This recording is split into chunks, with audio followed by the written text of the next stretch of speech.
Magandang araw sa inyo mga kaibigan. Itong ating almusalita sa araw na ito, September 18. Ang ebanghelyo natin ay Luke 7:31 to 35.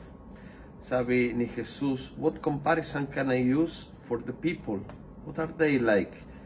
They are like children sitting in the marketplace, about whom their companions complain. We pipe you a tune, but you wouldn't dance. We sang funeral songs, you wouldn't cry."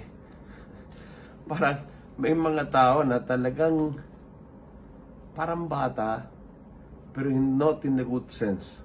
Alam po natin na gusto ni Jesus na tayo maging tulad ng bata. Simple, madaling lapitan, madaling makalimot. Ayaw niya na maging tulad ng bata, immature. Sapagkat adults na tayo. At yung adult, hindi pwedeng ugaling bata. Kaprichoso, kung hindi masunod ang gusto niya, mag-aalboroto. Hindi maganda yung ganyang ugali. At yung ang pinopoint ng Panginoon. Hindi pwede kung hindi matupad ang gusto mo, nasira ang buong araw mo. No. You are in God's hands. You are open for God's blessings. You are excited to see God plan unfolding in your day. And yun ang tamang attitude. Humaharap sa araw na naghahanap, saan dadalawin ako ng Panginoon? Anong mga blessings dalhin niya sa akin?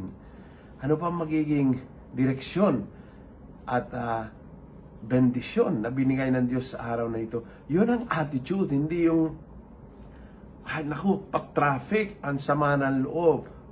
Pagdating sa opisina, pag hindi tinanggap ang aking suggestion, tampo, di ko kakausapin, ayoko mag-lunch. Yung kanyang attitude is immature. Gusto ng Panginoong Jesus na tayo ay bilang Kristiyano, mature na tao. Kung gusto mo ang video ito, pass it on. Punuin natin ng good news ang social media. Gawin natin viral, araw-araw ang salita ng Diyos. And God bless.